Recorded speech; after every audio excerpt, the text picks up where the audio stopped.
Well, the sanctions on Russia have raised the question about the economic implications of isolating a major country from the global financial system. And some have pondered if a Russian turn towards, let's say, the Chinese renminbi would destabilize the U.S. dollar. Well, luckily, we've got a dollar expert here to help us explore that question. Daniel McDowell is an associate professor of political science at Syracuse University and joins us live on the program. Professor McDowell, thanks for hopping on. I guess, could you just answer that question? Is the U.S. dollar dominance in threat because of what's going on over in Russia? Yeah, I mean, I think the answer is the U.S. dollar dominance in threat? No. I think that this will have an impact, though, on dollar use. So it will be probably marginal and will be kind of isolated in certain pockets. And I think we can say that because if we look back over the last decade, really since around 2010, the United States has been kind of reaching for financial sanctions as a tool of foreign policy with greater and increasing frequency. And we've already seen countries respond and adapt by trying to reduce their exposure to the dollar. Probably the best example would actually be Russia prior to what's happened over the last couple of weeks here after sanctions in 2014. And then again, several rounds leading up to a major round in 2018, Russia made some significant moves in its reserve decisions and in its its trade settlement moves with China in particular to kind of cut down on its use of the dollar. And I think we'll see more of that, certainly with Russia, because frankly, it doesn't have much other choice.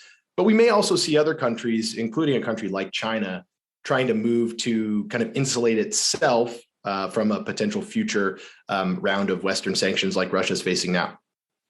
Yeah, I mean, and just to be clear, it's not like people are saying, well, the Russian ruble is going to become the new world's reserve currency. But I guess there's just a question about whether or not, for example, trading partners would choose to invoice their currency in something else as Russia turns to China. Maybe others do so as well. We had seen some kind of discussion that maybe Saudi Arabia or other types of countries would start to invoice in Chinese renminbi. Yep. How important is trade to this story here? Because Russia has a lot of partners through its commodities businesses. Yeah, I mean, I think trade's actually where we probably will see more of this action, especially if we think about RMB. I don't think we're going to see China make the kind of financial liberalization moves it's going to need to make the RMB kind of a legitimate challenger to the dollar's reserve currency sort of investment role. Right, China, if anything, I think these sanctions may make China more skittish about opening up its financial system because it can sort of see how that could make it vulnerable, right, to that kind of pressure.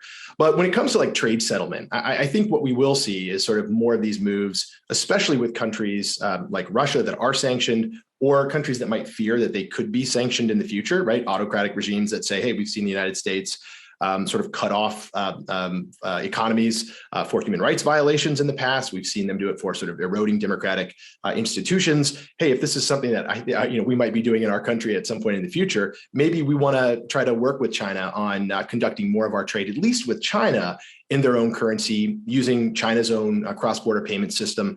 And China might see some sort of opportunity there. We know that elites in China have been watching this for the last several years, at least since 2018, when the United States pulled out of the Iran nuclear deal, right? That angered Europe, that angered a lot of other countries around the world, kind of forcing these partners with Iran to kind of pull out of that economy. And recognizing that the United States had this immense power, China says, hey, that's a kind of a natural constituency for us. If we want to expand our own payment system, these kind of aggrieved countries might look to us and say, hey, that's an opportunity we would like to be a part of in the event that we face those kinds of pressures in the future. At least we can have sort of our economic ties with China less likely to be disrupted. Mm-hmm.